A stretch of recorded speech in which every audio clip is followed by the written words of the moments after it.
Hoje nós vamos ouvir a palavra do Senhor através do pastor Rafael. E a gente vai mais uma vez aqui orar pedindo ao Senhor que fale ao nosso coração. Pai, obrigado. Obrigado por cada criança aqui da igreja, Pai. Obrigado por cada família aqui representada. Senhor, nessa hora nós precisamos ouvir a Tua doce voz. Fala, Senhor, aos nossos corações. Ministra, Senhor, através do Teu Espírito Santo, a Tua palavra ao nosso coração, às nossas vidas. Nós precisamos ouvir a Sua voz. Usa o Teu filho, o Teu servo Rafael nesse momento. É o nosso pedido em nome de Jesus. Amém.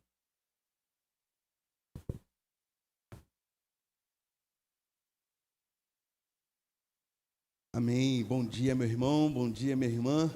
Graça e paz da parte de Jesus, o nosso Senhor. Bom estarmos juntos para desfrutar desse tempo de louvor e adoração ao nosso Pai, sermos edificados pela Sua palavra. Hoje é um domingo muito singular no calendário cristão, você sabe, domingo chamado de domingo de Ramos, domingo que antecede, ou domingo que inaugura e abre a semana da Páscoa, também chamada Semana Santa. E é um momento propício para nós voltarmos os nossos olhos, a nossa atenção, num momento da vida de Jesus, onde ele tem uma atitude muito especial, muito singular, inaugurando esse tempo, abrindo essa semana. Então, quero convidar você, chamar você a abrir a sua Bíblia comigo, no Evangelho segundo escreveu Lucas, no capítulo 19. Os quatro evangelistas registram esse momento, mas eu quero olhar a partir da ótica de Lucas, do evangelista Lucas. Lucas, no capítulo 19, a partir do verso 28 ao 40. Registra esse momento onde Jesus chega em Jerusalém e esse momento é chamado como a entrada triunfal de Jesus em Jerusalém. Diz assim o evangelista Lucas. E dito isto, prosseguia Jesus subindo para Jerusalém.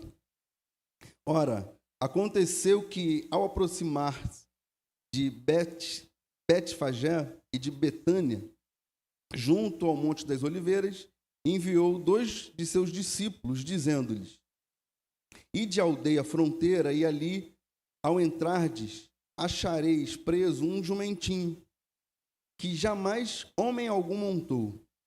Soltai-o e trazei-o. Se alguém vos perguntar, por que os soltais, respondereis assim, porque o Senhor precisa dele.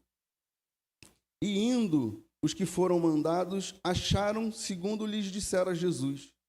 Quando eles estavam soltando o jumentinho, seus donos lhes disseram: Por que o soltais? Responderam: Porque o Senhor precisa dele. Então o trouxeram e, pondo as suas vestes sobre ele, ajudaram Jesus a montar. Indo ele, estendiam no caminho as suas vestes. E quando se aproximavam da descida do Monte das Oliveiras, toda a multidão dos discípulos passou jubilosa a louvar a Deus em alta voz por todos os milagres que tinham visto, dizendo: Bendito é o Rei que vem em nome do Senhor. Paz no céu e glória nas maiores alturas. Ora, alguns dos fariseus lhes disseram em meio à multidão: Mestre, repreende os teus discípulos. Mas ele lhes respondeu: Asseguro-vos que, se eles se calarem, as próprias pedras clamarão. Palavra do Senhor para o meu coração, para o seu coração nessa manhã. Feche seus olhos mais uma vez. Santo Espírito de Deus, clamamos a Ti, rogamos a Ti nesse momento, pedindo o Teu auxílio, pedindo que abra os nossos corações, quebre, Pai, nesse momento toda dureza, toda frieza. Abra os nossos entendimentos, os nossos olhos, para que nós possamos ouvir e perceber aquilo que o Senhor quer tratar e falar a cada um de nós. Nos conduza, nos fortaleça a fé, nos exorte e, acima de tudo, nos edifique, para que possamos viver uma vida que glorifique o Teu santo nome. É a nossa oração nesse momento, em nome de Jesus. Amém e amém. Duas características marcam a vida e o ministério de Jesus: o seu poder e a sua autoridade. Jesus nasceu e, ao nascer, o poder de Deus é revelado na vida de Jesus. Ao nascer, a autoridade de Deus que foi dada a Jesus é manifestada. Desde o seu nascimento, poder e autoridade dados pelo próprio Deus a Jesus são marcas da sua vida e do seu ministério. Em alguns momentos, Jesus vai manifestar o seu poder. Por exemplo, quando ele está diante de uma tempestade, ele acalma aquela tempestade. No momento em que ele estava num barco com os seus discípulos, ele está ali manifestando, revelando o seu poder, de forma mais específica, acalmando aquela tempestade. Jesus cura doentes, Jesus está manifestando o seu poder. Jesus realiza milagres extraordinários, ele ressuscita Lázaro, manifestação do poder dado por Deus a ele. Mas é verdade também que Jesus é dotado de uma autoridade que só cabe a ele. Jesus ensina com autoridade. Há um relato onde Jesus entra numa sinagoga e onde aqueles religiosos que conheciam bem as Escrituras estavam ali falando sobre as Escrituras, e Jesus traz uma palavra onde todos eles ficam abismados, tamanho a autoridade de Jesus. O domínio, o conhecimento que ele tem, não só das Escrituras, mas o que as Escrituras significam para a vida de todo ser humano. Então Jesus vai marcando a sua vida, o seu ministério, a partir desses dois pilares centrais, o seu poder e a sua autoridade. Ora, ele manifesta o seu poder, ora, ele manifesta a sua autoridade. Não é que essas duas características estejam divididas, mas é que em alguns momentos específicos, uma ressalta mais do que a outra. Embora as duas, o tempo todo, estejam ali presentes em Jesus. Nesse texto, Jesus não está, que nós lemos agora, que marca o início dessa semana, chamada Semana de Páscoa, a Semana Santa, ou seja, uma semana que precedia a morte de Jesus. Jesus não está aqui manifestando o seu poder de forma extraordinária, como ele já havia feito. Inclusive, um pouco antes desse relato, ele ressuscita Lázaro, ele cura leprosos. Mas, nesse momento, Jesus está aqui, então, manifestando a sua autoridade. Mas o contraditório e o que chama a nossa atenção é o fato de que a autoridade que Jesus está manifestando aqui não é uma autoridade a qual os homens esperavam de Jesus. Esse é o ponto central desse texto. Jesus subverte toda a expectativa daqueles judeus. Você sabe de uma coisa? Muitas vezes Jesus frustra as nossas expectativas. Muitas vezes nós depositamos expectativas em Jesus que ele não está comprometido em nos atender. Não é compromisso de Jesus atender todas as nossas expectativas. Nem sempre nós vamos receber de Jesus aquilo que a gente espera. Muitas vezes ele vai nos lançar para outros caminhos. Muitas vezes ele vai fazer de forma completamente diferente daquilo que a gente espera, daquilo que a gente deseja, daquilo que a gente projeta nele. Você sabe que a nossa visão a respeito de Deus, a consciência que a gente tem a respeito de Deus, nem sempre é aquilo que o próprio Deus se revela a nós. E Jesus está nos mostrando isso. Paulo vai dizer, ao escrever aos Filipenses, que Jesus é a expressão exata do ser de Deus. O autor de Hebreus também vai falar isso. Jesus é a expressão exata do ser de Deus. O que significa dizer? Eu pedi por gentileza, se alguém pudesse conseguir uma água para mim, eu agradeceria muito. Obrigado, minha irmã. Muito obrigado. Jesus é a expressão exata do ser de Deus. O que significa dizer que se a gente quer conhecer a Deus, a gente precisa olhar para Jesus.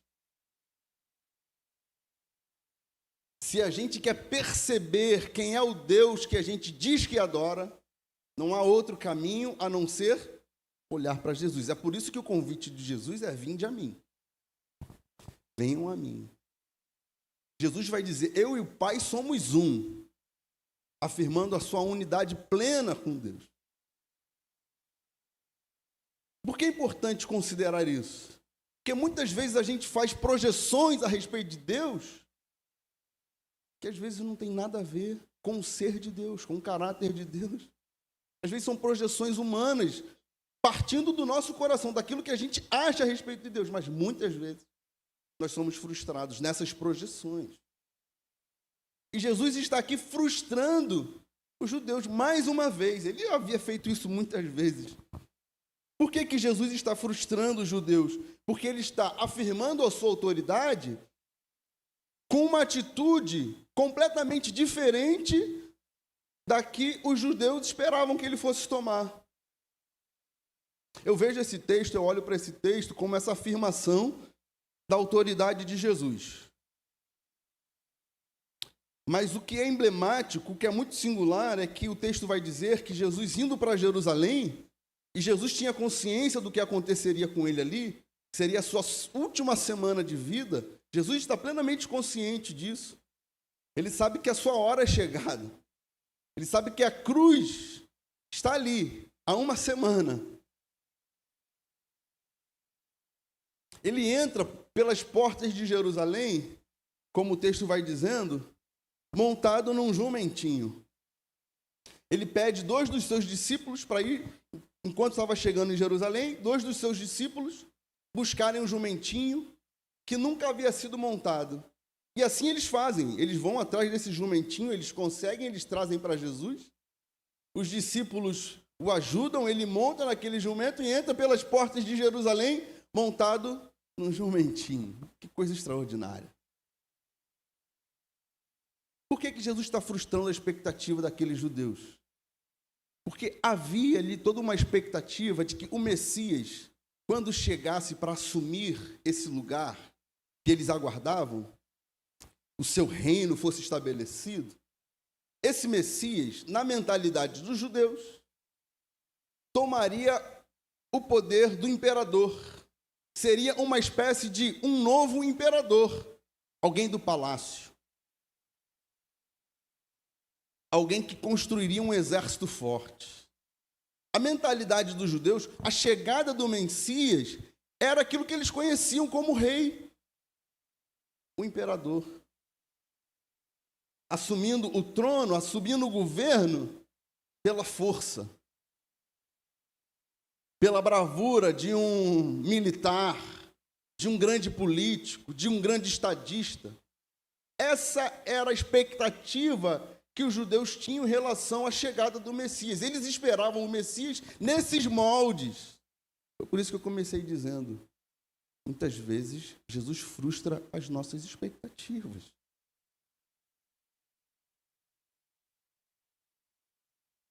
Diante daquele contexto militarizado, onde Roma exercia esse domínio sobre o povo judeu, com o seu exército, com os seus cavalos, com o palácio, com o imperador, com o trono sentado, com o imperador sentado num trono dentro de um palácio, chega Jesus para sua última semana de vida, montado num jumentinho, entrando pelas portas de Jerusalém. E o texto vai dizer que ele é aclamado pelas multidões. As pessoas começam a criar uma espécie de tapete com ramos, com galhos, com folhas. com as vestes, com as suas capas, com as suas túnicas, e vão jogando pelo caminho por onde Jesus está passando, numa simbolização do que seria a entrada triunfal de um grande rei numa cidade às vésperas da Páscoa. Quando um rei chegava de uma batalha, quando o rei queria fazer um grande pronunciamento, ele era ovacionado, com toda aquela pompa suntuosa de um imperador, de um rei. Jesus está quebrando essa lógica, essa expectativa que os judeus tinham a respeito dele.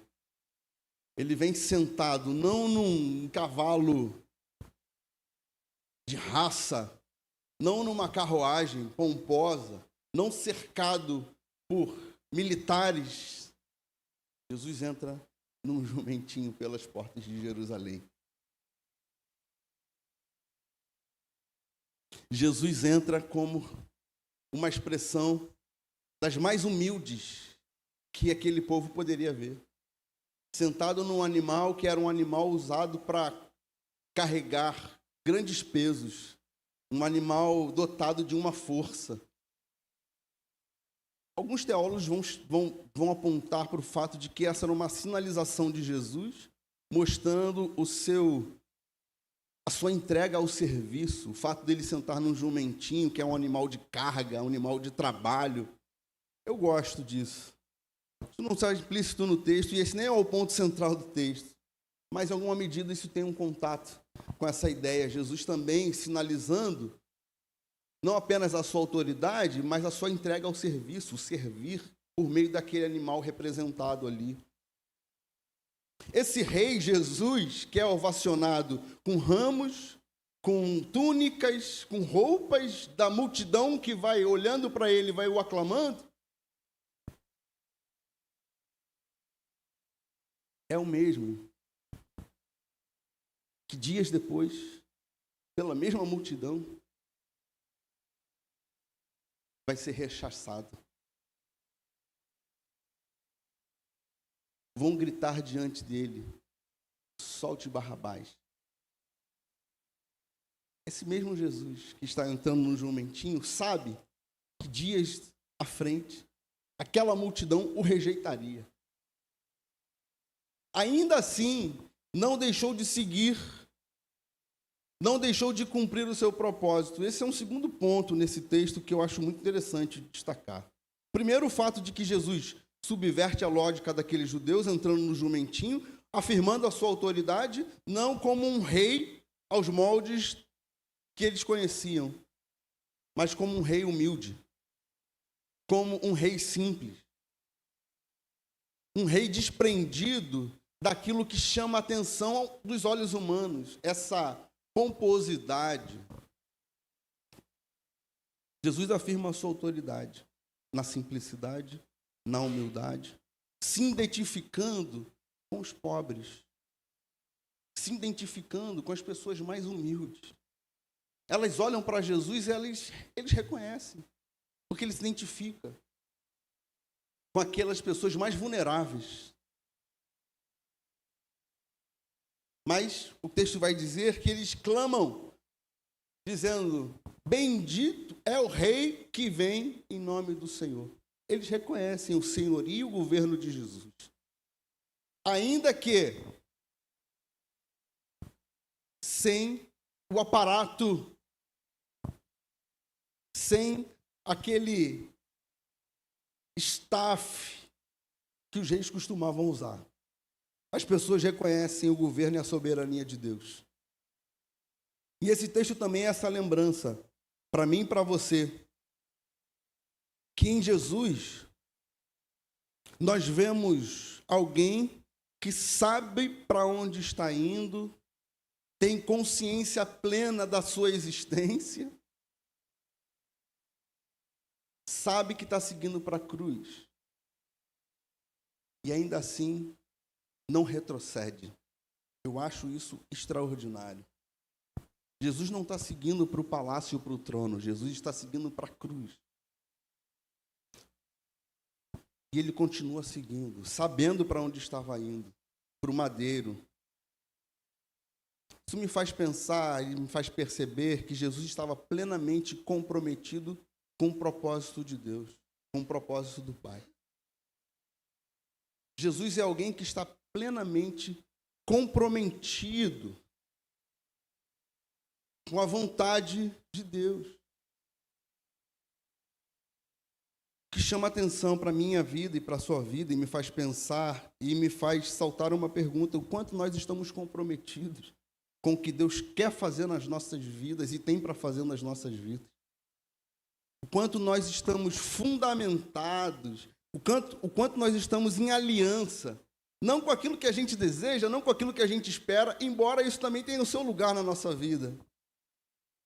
Mas mais do que isso, ou acima de tudo isso, o quanto nós, de fato, estamos comprometidos com o que Deus quer fazer na nossa vida e através da nossa vida.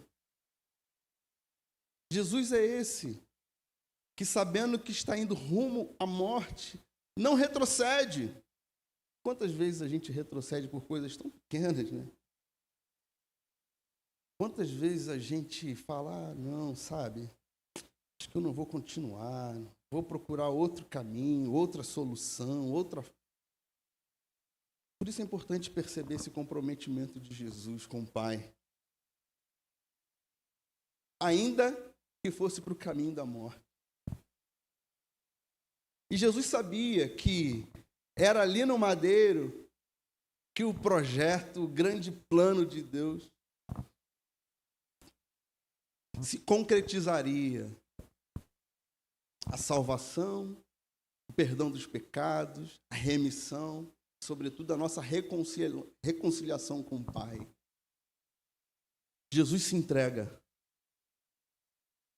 Jesus dá a sua própria vida em favor de mim, em favor de você. Jesus é esse que está plenamente comprometido com os planos divinos. Jesus não retrocede. Jesus avança. E ao avançar, ele continua fazendo aquilo que foi criado para fazer. Revelar o seu poder e revelar a sua autoridade. O tempo todo Jesus está revelando o seu poder. O tempo todo Jesus está revelando a sua autoridade.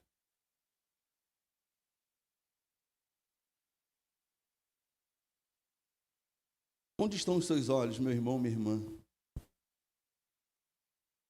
Para quem você olha a fim de construir a sua jornada, construir a sua vida? Nós vivemos num tempo, e eu não tenho nada contra isso, é só uma menção, onde a era dos influencers, pessoas pela internet colocam conteúdos. Eu não tenho nada a ver com nada contra isso. Mas a verdade é que às vezes a gente olha mais para outras coisas do que para Jesus. A verdade é que a gente muitas vezes deixa que o nosso coração seja guiado por outras vozes e não pela voz de Jesus. A verdade é que muitas vezes a nossa mente é tomada de ideias humanas.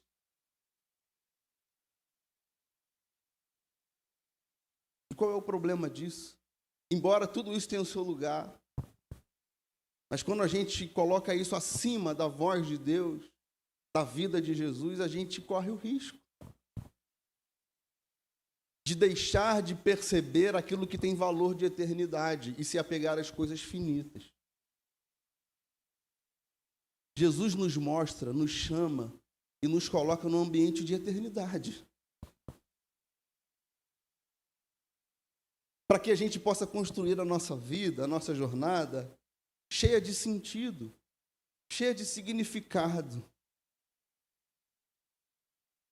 Com essa consciência de quem entendeu que é um projeto divino para a minha vida e para a sua vida. Com essa percepção de quem entendeu que essa vida não se resume a isso que a gente consegue enxergar com os nossos olhos. Existem coisas que estão muito para além do que a gente consegue ver, perceber e entender. De modo e de forma que ao olhar para Jesus e ao seguir Jesus, ao colocar o nosso coração em Jesus, ao ouvir a voz de Jesus, a estar em plena aliança com Jesus, a fundamentar a nossa vida em Jesus, não em ideias humanas, não nos nossos próprios desejos e vontades, nas nossas expectativas, mas em Jesus, nós conseguimos experimentar de uma vida repleta de eternidade.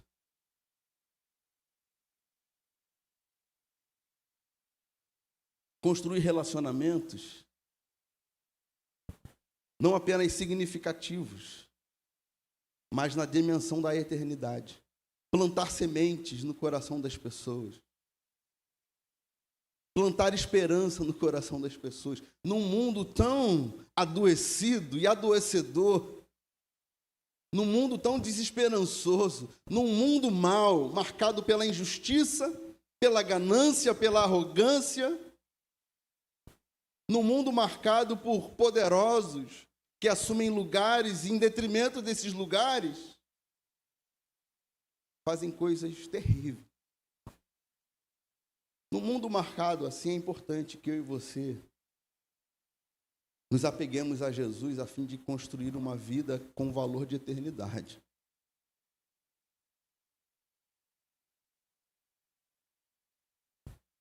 Jesus entra por Jerusalém naquele jumentinho, é ovacionado por aquela multidão que gritam em alto e bom som: bendito é o Rei que vem em nome do Senhor. Paz no céu e glória nas maiores alturas. De repente chega um grupo de homens, os fariseus, o texto vai dizer. Os fariseus eram uma espécie de classe religiosa. Era um grupo que controlava a religiosidade entre os judeus. Eles chegam a Jesus e eles dizem: mestre, fala para os teus discípulos pararem de clamar, pararem com esse alvoroço. Nas entrelinhas dessa fala dos fariseus, está a seguinte ideia: você está arrumando problema para você. Imagina o imperador sabendo da notícia que o povo está aclamando Jesus, que está entrando por Jerusalém. Então existem pelo menos dois aspectos nessa fala dos fariseus. Um alerta, mas dadas as circunstâncias e a dificuldade que existia entre Jesus e os fariseus, não me parece que seja um alerta cuidadoso a fim de proteger a Jesus. Os fariseus não olhavam com bons olhos para Jesus. Me parece muito mais que essa fala dos fariseus tem a ver com: quem é você para tentar tirar o lugar do imperador? Quem é você para chamar a atenção da multidão? Quem é você para fazer com que essa multidão grite que você é o rei e é aquele que vem em nome do Senhor? Quem é você? Então, para essa multidão. Para com isso. Acaba com esse negócio, sai daqui. A resposta de Jesus é extraordinária. Ele diz no verso 40: se eles se calarem, as pedras clamarão. Jesus tem consciência de si. Ele sabe quem ele é. Ele sabe que todo o universo reconhece o seu poder e a sua autoridade. Ele sabe que a natureza reconhece o seu poder e a sua autoridade. Ele sabe que toda a criação reconhece o seu poder e a sua autoridade. Paulo vai dizer que a terra geme pela volta de Jesus, pela volta do Cristo, pela volta do Salvador. A terra geme, ou seja, a criação, a natureza, sente as dores do pecado. Não só nós, homens e mulheres, não só a espécie humana, sente as consequências do pecado, mas toda a criação foi afetada pelo problema do pecado. Jesus está fazendo menção a essa autoridade que tem sobre tudo e sobre todos. Se eles não clamarem, as pedras clamarão. se eles não reconhecerem quem eu sou, não reconhecerem a minha autoridade, a criação reconhece.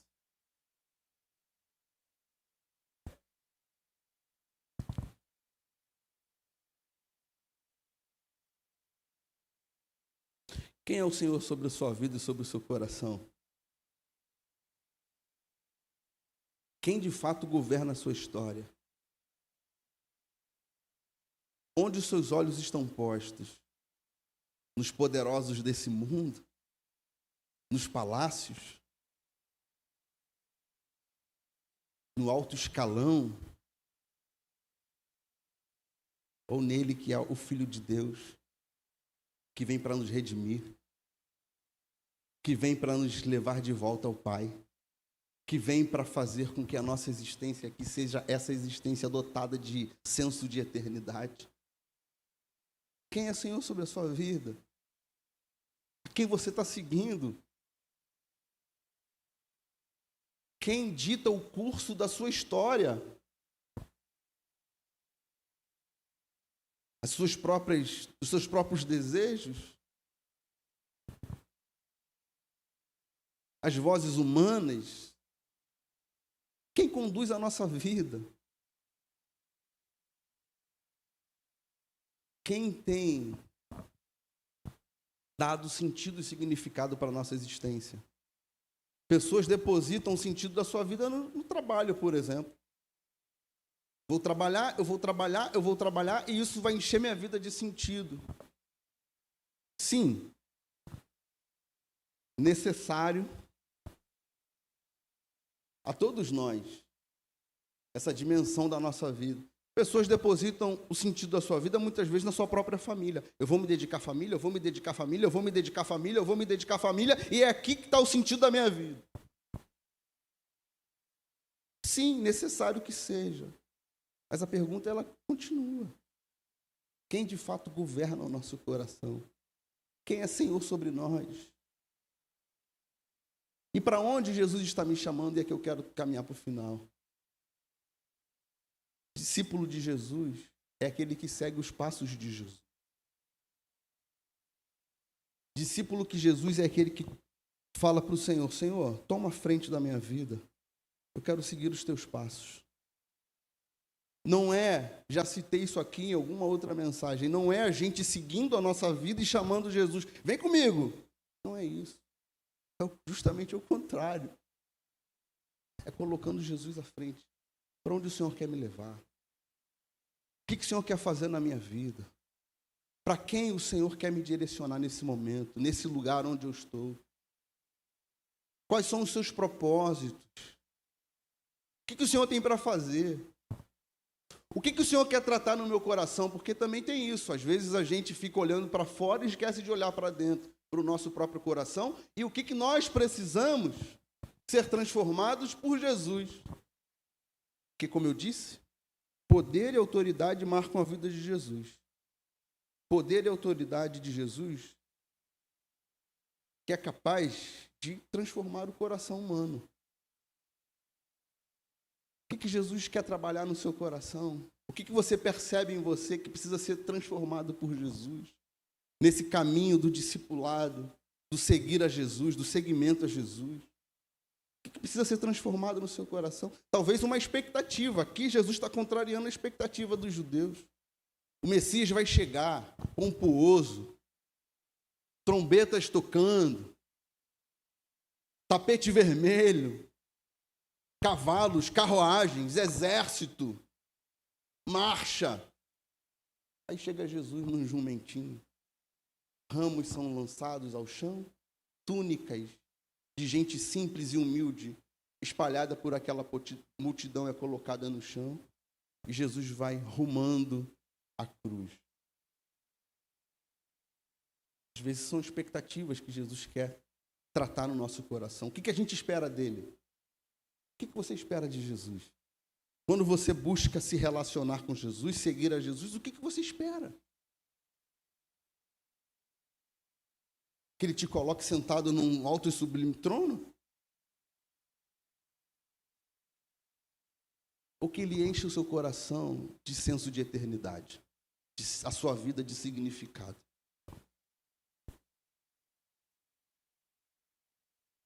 faça você a construir a sua vida a partir dessa beleza e dessa plenitude que Ele tem para nos oferecer. O que você espera de Jesus?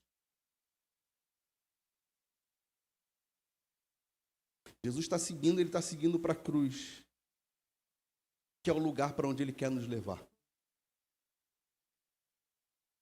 Jesus não está nos levando para o trono, para o palácio.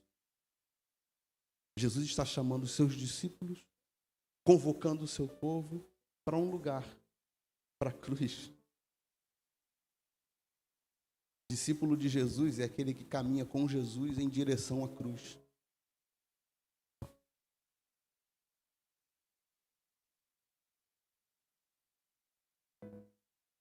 Se você quer me seguir, disse o mestre, negue-se a si mesmo. Tome a sua cruz e me siga. Nesse domingo tão singular para a tradição cristã, esse domingo que inaugura essa semana, eu queria chamar você a essa reflexão. Para onde você está seguindo? Em que direção a sua vida está seguindo? Quais são as suas expectativas em relação a Jesus? Quem é Jesus para você? O que você percebe no seu coração que precisa ser tratado por Jesus? Porque a nossa esperança está no domingo da ressurreição. E nós sabemos o final da história. Ele vence a morte. Ele vence o maior inimigo das nossas almas, a morte. Aquilo que poderia dar fim a mim e a você. Jesus venceu por seu poder e por sua autoridade, marcando o fato de que Ele é o Filho de Deus, o unigênito do Pai. Que nessa manhã o nosso coração seja mais uma vez colocado em Jesus, os nossos olhos postos nele, Jesus de Nazaré, o nosso Salvador. Jesus de Nazaré, o nosso Redentor. Jesus de Nazaré, aquele que nos reconcilia e nos leva de volta ao Pai. Se apegue a Jesus, coloque seu coração em Jesus, porque certamente o sentido da sua vida vai se aprofundar. Seus olhos vão se abrir e você vai entender o significado da sua existência. Nós não estamos aqui de passagem, por uma casualidade, do acaso, não. Redundância, né? Casualidade do acaso. Enfim, não estamos aqui por acaso, estamos aqui por um projeto divino. Jesus veio em homem, assumiu forma humana por um projeto divino, que nos chama a caminhar com Ele e a seguirmos em direção à cruz, onde nós experimentamos dessa plenitude de vida que Ele tem para fazer e nos oferecer. Vou convidar você a fechar os seus olhos, vamos ter um tempo de oração.